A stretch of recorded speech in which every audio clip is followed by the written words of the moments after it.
Hello, this is Python Statistical. In the previous few videos, we looked at the Australian labour force time series and discovered that it was a multiplicative series. So in a previous video, I showed the theory of how we can decompose a multiplicative time series. So in this video, I'm going to actually run the code that does this and show you the results we get. In the next video, we will look at how the actual function works. So basically, I wrote a function called ts_decompose, and the name of the Python program is time_series_decomposition_analysis. We feed that in from the library and we import the function that I wrote to do this.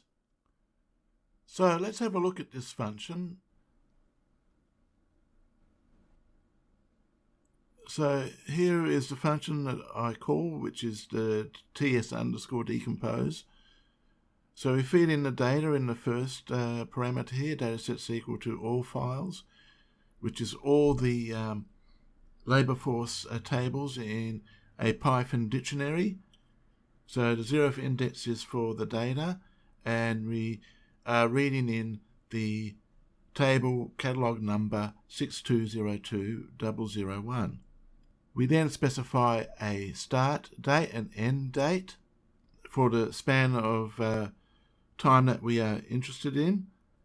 The next parameter, alt_mult equals, sets the choice of whether you'll do an additive or multiplicative decomposition of the time series. The next two parameters, ts1 subphrase and ts2 subphrase, just feed in. The first one feeds in the original time series, and the second one the seasonally adjusted in this case. And so when it's a multiplicative option, it will take the original time series and divide by the seasonally adjusted time series. If it was additive, it would be original subtract the seasonally adjusted. We then output two pandas data frames. One will contain the decomposition and the other one contains the actual data that we used. And before we can run this decomposition function, we need to specify the variables that will be created in this function. And so in our variables list, we have a new variable which has the prefix of whether it was multiplicative or additive, and then we have original divided by seasonally adjusted. So we create one variable, and that will be created in this new pandas data frame, the decompose data frame. We also need to pull off the labels, which was what was in the original spreadsheet in the column headings, and that's stored in index key 1 for the catalogue table 6202001. And so again, we specify that we are taking the original, dividing by the seasonally adjusted. And this shows how we can pull that off using the lock method from pandas.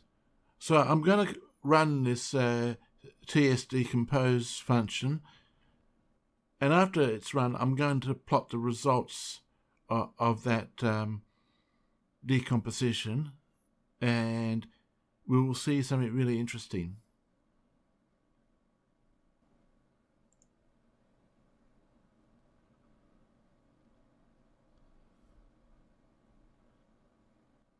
So our code has run, and we have now the original time series decomposed with the seasonally adjusted. And if we go up to the Australian level, we can see a regular repeating seasonal pattern that's of fixed frequency, so it repeats at the same time points, and that's the definition of a seasonal pattern. So we can also see that from December 2014, the actual seasonal pattern has changed. It is different from December 2014 when compared to these seasonal patterns. We can see that it seems a bit simpler. It's not as many features as there were in the previous seasonal pattern. There was a media release that had problems with the seasonal adjustment, and that could be the reason why we now see a different seasonal pattern. So I'll stop the video there, and in the next video we'll go step by step through the function and how that works in decomposing our time series. If you liked this video, give it a thumbs up.